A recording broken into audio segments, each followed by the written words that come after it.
अस्सलाम वालेकुम। Hello friend, ये है मेरे पास नोकिया का 1203। तो इसका जो है मसला था, 3 बटन नहीं चल रहे थे, स्टार 0 हैश। ठीक है, तो इसको जंपर डाला, यहाँ से नंबर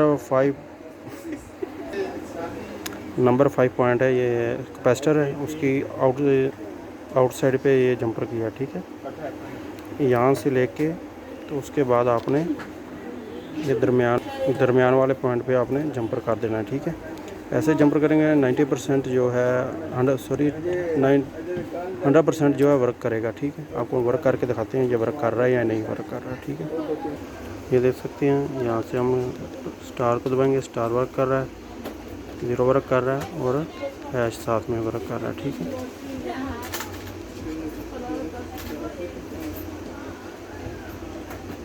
हैश भी वर्क कर रहा है, 0 भी वर्क कर रहा है